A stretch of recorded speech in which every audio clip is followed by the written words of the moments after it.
Hi everyone, welcome back to our YouTube channel top 10 GK. आज हम आपके लिए एक स्पेशल क्विज लेकर आए हैं।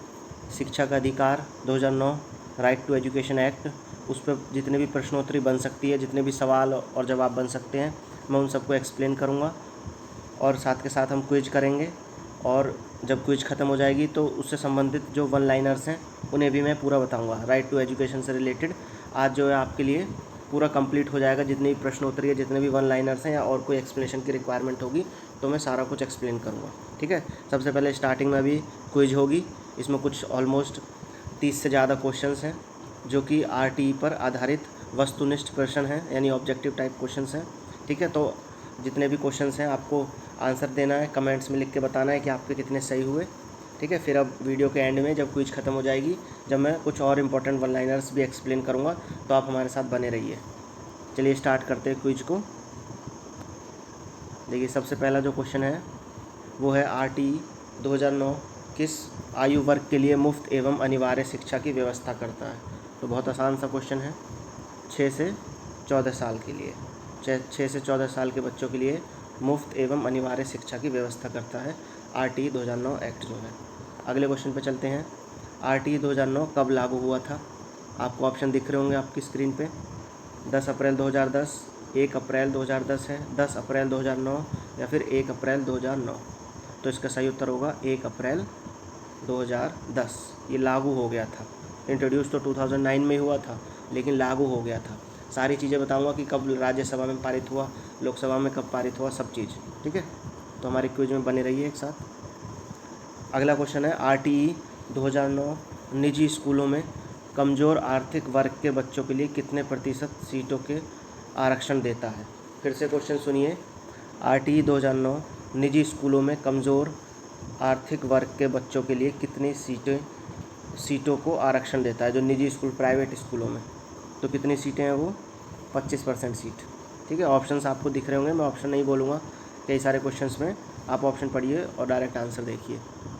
25% सीटें आरक्षित होती हैं।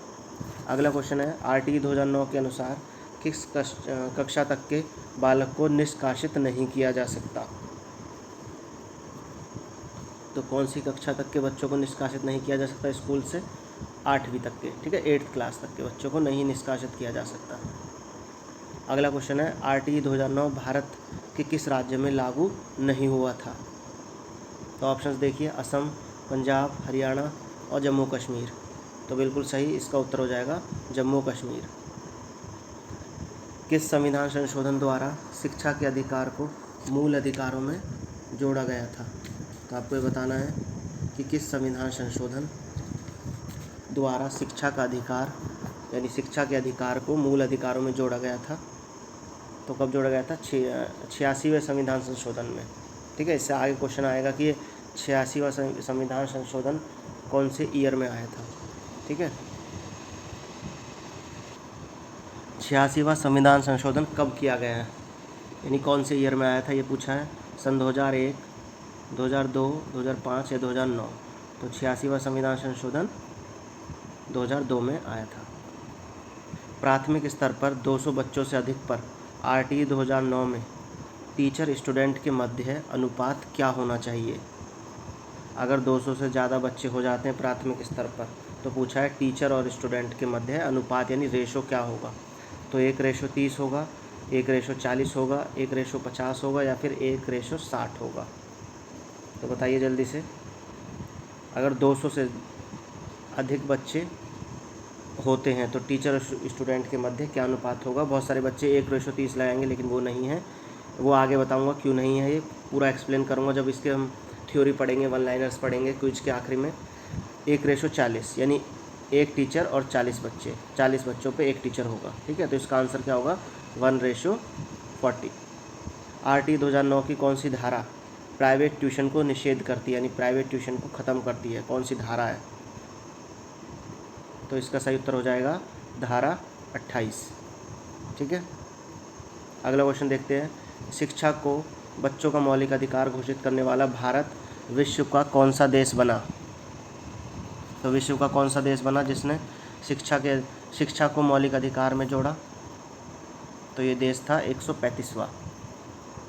अगला क्वेश्चन, निःशुल्क एवं अनिवार्य शिक्षा अधिकार 2009 के अनुसार 200 छात्रों पर शिक्षकों की संख्या कितनी होगी? निःशुल्क एवं अनिवार्य शिक्षा अधिकार 2009 के अनुसार 200 छात्रों पर शिक्षकों की संख्या कितनी होगी? तो बताइए 5, 4, 6 या फिर 7। तो शिक्षकों की संख्या कितनी होगी? 5। जब तो 1:40 होता है। ये चीज़ समझिए कि 1:40 जब तो हुआ क्योंकि 200 छात्र हैं। 200 छात्र नहीं है, माफ़ कीजिएगा, हाँ 200 छात्र ही हैं। और जब 5 टीचर होंगे तो 5 4 जा ये 20 हो जाएगा, तो 40 बच्चों पे एक टीचर रहेगा। ठीक है, चलिए अगला क्वेश्चन देखते हैं। निःशुल्क एवं अनिवार्य शिक्षा अधिकार अधिनियम 2009 को लोकसभा में कब पारित किया गया था? लोकसभा में कब पारित किया गया था? तो इसका सही उत्तर हो जाएगा 4 अगस्त 2009। ठीक है, 4 अगस्त 2009 याद रखना, लोकसभा में पारित हुआ था। निःशुल्क एवं अनिवार्य शिक्षा अधिकार अधिनियम 2009 की कौन सी धारा राज्य सरकार को नियम बनाने की शक्ति देती है? राज्य सरकार को नियम बनाने की शक्ति देती है। तो ये कौन सी धारा है?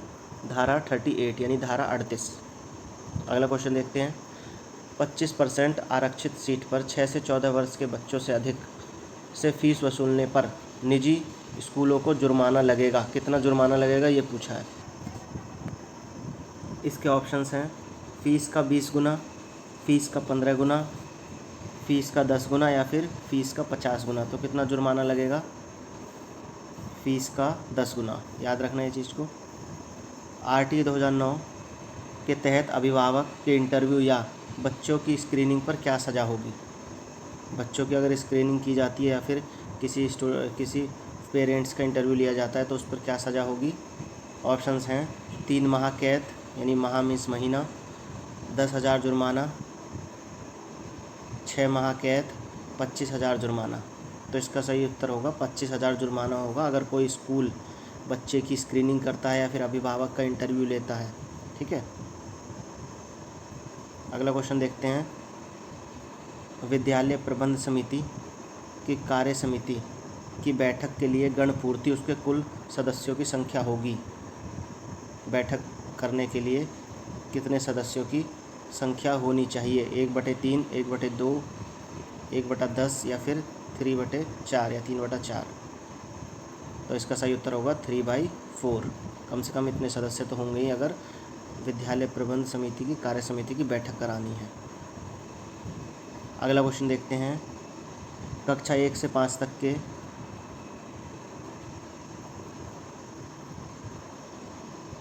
बालकों के संबंध में विद्यालय घर से कितना किलोमीटर की दूरी के भीतर स्थापित होना चाहिए? कक्षा 1 से 5 तक की बात हो रही है। बताइए इसका सही उत्तर क्या होगा?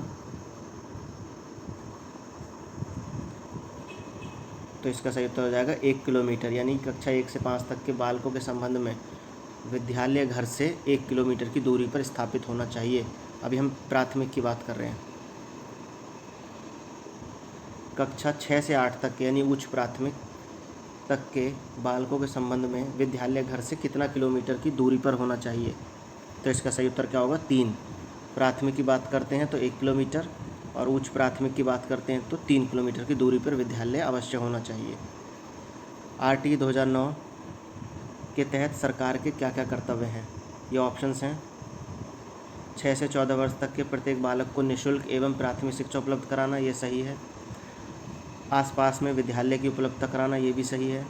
सरकार द्वारा धारा 4 में निर्देश विशेष प्रशिक्षण सुविधा उपलब्ध कराना, ये भी सही है। तो इसके सारे उत्तर सही हो जाएंगे। इसका मतलब उपरोक्त सभी सही होगा। अगला क्वेश्चन देखिए। विद्यालय प्रबंधन समिति का पुनर्गठन कितने वर्ष पश्चात होता है? विद्यालय प्रबंधन समिति का पुनर्गठन कितने वर्ष पश्चात होता है? तो ये 2 वर्ष पश्चात होगा। ठीक है, अगला क्वेश्चन। RT 2009 के तहत अध्यापकों के क्या क्या कर्तव्य हैं? विद्यालय में नियमित समय पर उपस्थित होना, बिल्कुल सही है। पाठ्यक्रम संचालन को उसे पूरा करना, ये भी सही है। ऐसे सभी कर्तव्यों को पालन करना जो उसे दिया जाए, ये भी सही है। इसका मतलब उपरोक्त सभी इसका सही उत्तर होगा। अगला क्वेश्चन देखते हैं। RT 2009 के तहत विद्यालय में रिक्त पद कुल स्वीकृत पदों पर कितने प्रतिशत अधिकतम हो सकता है? 20%, 10%, 15% या फिर 18%। एक बार फिर से क्वेश्चन बोलता हूँ, अच्छे से समझिएगा। RTE 2009 के तहत विद्यालय में रिक्त पद कुल स्वीकृत पदों पर कितना प्रतिशत अधिकतम हो सकता है? तो इसका सही उत्तर क्या होगा? 10%। ज़्यादा से ज़्यादा अधिकतम हो सकता है, उससे ज़्यादा नहीं। अगला क्वेश्चन देखिए, ये बहुत अच्छा क्वेश्चन है। RTE 2009 के तहत कक्षा 1 से 5 तक के 100 से अधिक छात्रों के प्रवेश पर अध्यापक छात्र अनुपात क्या होना चाहिए? ये 100 नहीं होगा, यहाँ 150 होगा। ठीक है, यहाँ पे जो लिखा है क्वेश्चन में,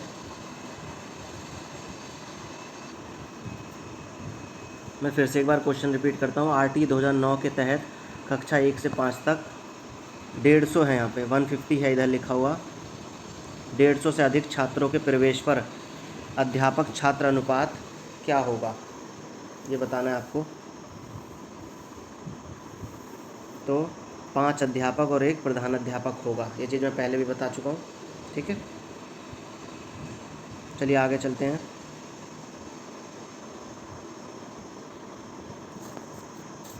अगला क्वेश्चन है, RTE 2009 के अनुसार शिक्षण हेतु प्रति सप्ताह घंटे कितने होने चाहिए?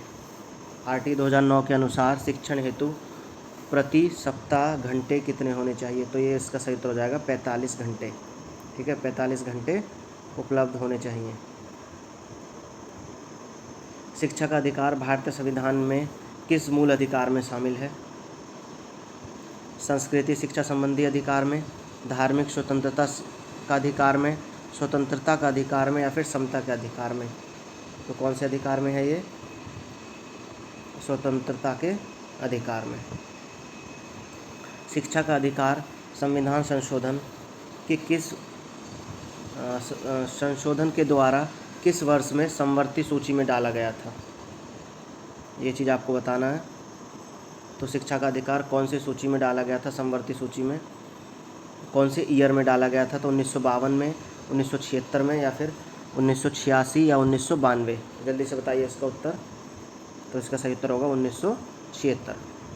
RTE 2009 के अनुसार प्राथमिक स्तर पर न्यूनतम कार्य दिवस कितने होने चाहिए?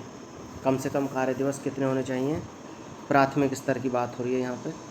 तो कम से कम 200 दिन तो होने चाहिए पढ़ाई के लिए। ठीक है, आगे बढ़ते हैं। RTE 2009 में कुल कितने अध्याय हैं? तो जल्दी से बताइए, RTE 2009 में कुल कितने अध्याय हैं? तो इसका सही उत्तर होगा 7। इसमें 7 अध्याय हैं। अगला क्वेश्चन देखते हैं। RTE 2009 में कुल कितनी धाराएं हैं? बहुत आसान सा क्वेश्चन है ये। तो इसमें 38 धाराएं हैं। 38 धाराएं हैं और 7 अध्याय हैं, याद रखना ये चीज़। RTE 2009 के अनुसार कक्षा 1 से 5 तक शैक्षिक घंटे तय किए गए। कितने शैक्षिक घंटे तय किए गए? 800, 600, 900, 1000। तो 800 घंटे तय किए गए कक्षा 1 से 5 तक के क्लास के लिए।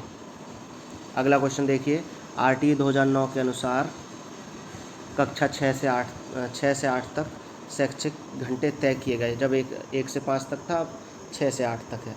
1 से 5 तक 800 है और 6 से 8 तक 1000 घंटे हैं। ठीक है, इसका उत्तर भी 1000 घंटे होगा। अगला क्वेश्चन देखो, RTE 2009 कब राज्यसभा में पारित किया गया? जल्दी से बताइए इसका। तो इसका सही उत्तर हो जाएगा 20 जुलाई 2009। और लोकसभा में कब पारित किया गया था? अभी आपको बताया था 4 अगस्त 2009 को। और राज्यसभा में 20 जुलाई 2009, यानी पहले राज्यसभा से पारित हुआ 20 जुलाई 2009, फिर 4 अगस्त 2009 में लोकसभा में। अगला क्वेश्चन देखते हैं। RTE 2009 के अनुसार कक्षा 6 से 8 तक न्यूनतम कार्य दिवस कितने हैं? कक्षा 6 से 8 तक की बात हो रही है यहाँ। तो 200 तो किस में थे? प्राथमिक स्तर पर। अब उच्च प्राथमिक स्तर पर कितने हैं? 220। अगला क्वेश्चन, RTE 2009 की किस धारा में माता पिता के कर्तव्यों का वर्णन है? धाराएं आपको बताइए। अभी कितनी धाराएं? 38 धाराएं हैं। कुछ आपको मुख्य धाराएं भी बताऊंगा अभी। तो पहले इसका आंसर बताइए। तो इसका आंसर हो जाएगा धारा 10 में माता पिता के कर्तव्यों का वर्णन है। ठीक है, तो ये यहाँ पे हमारी क्विज एंड होती है। अगर आपको यही क्विज देखनी थी तो आप यही वीडियो जो है छोड़ सकते हैं, लेकिन अभी मैं कुछ और चीज़ भी एक्सप्लेन करूँगा राइट टू एजुकेशन 2009 से रिलेटेड, तो आप रोक भी सकते हैं उस चीज़ को सुनने के लिए। ठीक है, देखिए जिन को जानकारी नहीं है आरटी 2009 के बारे में, मैं थोड़ा सा इंट्रोडक्शन दे देता हूँ। ठीक है, जिसको सिर्फ क्विज करनी थी वो जो है अभी वीडियो को छोड़ सकते हैं, लेकिन उससे पहले सुन लीजिए थोड़ा सा अगर मन करे तो। आरटी 2009 किस लिए लागू किया था सरकार ने? सभी बच्चे यानी 6 से 14 वर्ष के बच्चों को निःशुल्क एवं अनिवार्य शिक्षा प्रदान करने के लिए भारत सरकार ने आरटी 2009 कानून बनाया था, जो संपूर्ण देश में 1 अप्रैल 2010 से लागू हुआ था। ये चीज़ हमने अभी डिस्कस करी है, 1 अप्रैल 2010 से लागू हुआ था। यह केवल जम्मू एवं कश्मीर में लागू नहीं हुआ था। इसे 86वें संविधान संशोधन 2002 द्वारा संविधान के भाग 3 के अनुच्छेद 21A में शामिल किया गया था तथा अनुच्छेद 51A में नया उपबंध के जोड़कर संविधान में शामिल किया गया था। अनुच्छेद 21A के तहत आपको पता है शिक्षा का अधिकार मौलिक अधिकार बन गया है, और आरटी 2009 में कुल 7 अध्याय थे और 38 धाराएं थी। भारत आरटी लागू करने वाला 135वां देश था। आरटी के अनुसार जो सरकार ने इसकी परिभाषा दी थी वो ये थी कि निःशुल्क का क्या अर्थ है, जो हम बार बार बोलते हैं कि निःशुल्क का क्या अर्थ होगा। कक्षा 8 तक की पढ़ाई के लिए बच्चों से कोई फीस नहीं ली जाएगी। और अनिवार्य का क्या अर्थ था? सरकार पर यह बाध्यता है कि वह ऐसी स्कूली व्यवस्था तैयार करेगी जिसमें सभी बच्चे शिक्षण ग्रहण कर सकते हैं। ठीक है, अब देखिए कुछ धाराएं थी, जैसे कि पहली धारा ये थी, जो इम्पोर्टेंट धाराएं हैं, कक्षा 8 तक किसी भी छात्र को फेल नहीं करना। तो ये धारा 16 में दिया हुआ है। कौन सी धारा में? धारा 16 में ये दिया हुआ है कि कक्षा 8 तक आप किसी भी बच्चे को फेल नहीं कर सकते। फिर एक दूसरी धारा थी, किसी भी छात्र को शारीरिक एवं मानसिक दंड नहीं दिया जाएगा। यह धारा 17 में है। मानसिक दंड नहीं देना, 17 यानी कि खतरा। ठीक है, इस चीज़ से याद रख सकते हैं कि मानसिक दंड नहीं देना किसी भी छात्र को स्कूल अथॉरिटीज़ या शिक्षक द्वारा, वो धारा 17 में है। अगली जो धारा थी, बच्चे का प्राथमिक स्कूल 1 किलोमीटर के दायरे में होगा और उच्च प्राथमिक स्कूल 3 किलोमीटर के दायरे में होगा। ये धारा 6 में है, ये धारा 6 में लिखी हुई है। ठीक है, ये चीज़ समझ गए होंगे आप। 6 से 14 साल के हर बच्चे को निःशुल्क एवं अनिवार्य शिक्षा का अधिकार है, यह धारा 3 में लिखा हुआ है। कौन सी धारा में लिखा हुआ है? धारा 3 में। ठीक है, तो आप इसे नोट करते रहिए साथ के साथ ही। आरटी 2009 जम्मू कश्मीर लागू नहीं हुआ था, ये कौन सी धारा में लिखा हुआ है? धारा 1 में। आपको पता है धारा कितनी थी इसमें? 38 धाराएँ थी, तो इम्पोर्टेंट धारा ही बता रहा हूँ आपको।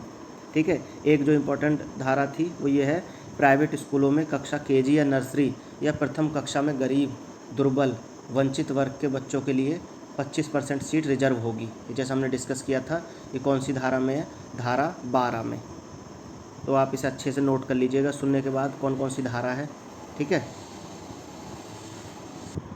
अगली जो इम्पोर्टेंट धारा है वो आपके सामने क्वेश्चन के रूप में लिखी हुई है कि माता पिता या अभिभावक के बच्चों के प्रति कर्तव्य कौन सी धारा में? धारा 10 में। ठीक है, अब कुछ और इम्पोर्टेंट पॉइंट शिक्षक और शिक्षण के बारे में आरटी 2009 में क्या कहा गया था। उससे पहले एक धारा और है, प्राइवेट ट्यूशन नहीं पढ़ाएगा शिक्षक, ये धारा 28 में लिखा हुआ है। ये चीज़ आपको बता दी है मैंने। अगर कोई शिक्षक या स्कूल अथॉरिटी शैक्षिक कर्तव्य पूरे न करता है तो वो धारा 24 में लिखा हुआ है। ये अच्छे से समझना धाराओं को। ठीक है, अब है आगे कुछ इम्पोर्टेंट पॉइंट्स कौन कौन से हैं अभी आपको बताता हूँ। कि सबसे पहला, प्राथमिक स्तर पर शिक्षक और छात्र में अनुपात क्या होगा?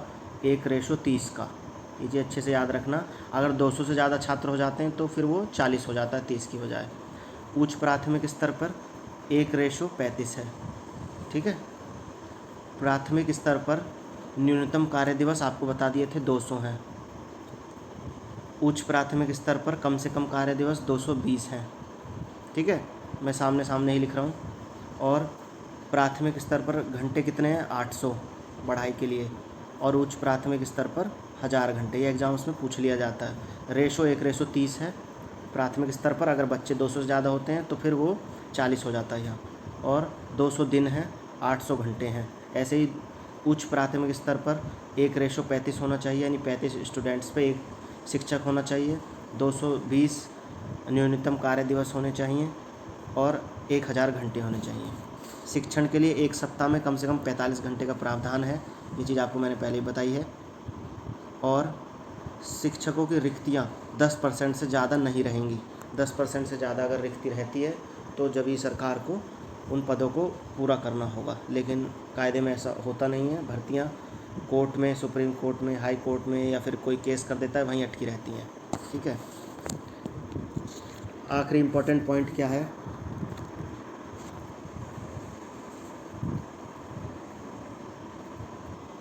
आखिरी जो इम्पोर्टेंट पॉइंट है, जो महत्वपूर्ण बिंदु है, वो ये है कि ज़्यादातर कक्षा 1 से 5 तक के इम्पोर्टेंट क्वेश्चंस पूछे जाते हैं कि छात्र और शिक्षक अनुपात क्या होगा। अगर मान लीजिए 60 बच्चे हैं तो 60 बच्चों पर 2 शिक्षक होंगे। मैं अच्छे से यहाँ लिख देता हूँ, आप अपनी कॉपी में नोट कर लीजिएगा। देखिए 60 बच्चे हैं तो 2 शिक्षक होंगे। 60 बच्चे 2 शिक्षक। अगर 61 से 90 बच्चे यानी 61 से 90 बच्चे हैं तो 3 शिक्षक होंगे। 91 से 120 बच्चे हैं तो 4 शिक्षक होंगे। अगर 121 से, यहाँ पहले नोट कर लिया फिर ये मिटा दूंगा, ये चीज़ नोट कर लो आप। आखिरी जो पॉइंट था वो यहाँ से था। 121 से 200 बच्चे होंगे तो 5 शिक्षक होंगे। आपको बता चुका हूँ। अगर बच्चे 150 से अधिक होते हैं, अगर बच्चे 150 से अधिक होते हैं तो 5 शिक्षक, माफ़ कीजिएगा 5 शिक्षक और 1 प्रधानाध्यापक भी होगा। ये चीज़ याद रखना, एक प्रिंसिपल भी होगा अगर 150 से ज़्यादा बच्चे हैं। और 200 से अधिक बच्चे होने पर छात्र शिक्षक अनुपात आपको पता ही है, 1:40। ठीक है। और ये प्रधानाध्यापक को छोड़कर। तो आपको समझ में आ गई हमारी क्विज कैसी थी। राइट टू एजुकेशन एक्ट के बारे में सारी इन्फॉर्मेशन दे दी गई है जो एग्जामिनेशन पूछी जाती है। और ये क्विज जो है, ये क्वेश्चन जो है आपके सभी टीचिंग एग्ज़ाम्स के लिए इंपॉर्टेंट है। तो अगर आपने यहाँ तक वीडियो देख ली है तो प्लीज़ वीडियो को लाइक करो। आप चैनल को सब्सक्राइब नहीं करते, रेड कलर का बटन दिख रहा होगा, सब्सक्राइब करने में कुछ नहीं होगा, सिर्फ उस बटन प्रेस करना है आपको और वो बस आप सब्सक्राइब हो जाएगा, कोई उसके पैसे नहीं लगेंगे। ठीक है। तो हम मिलते हैं नेक्स्ट वीडियो में, जब तक के लिए रखते हैं।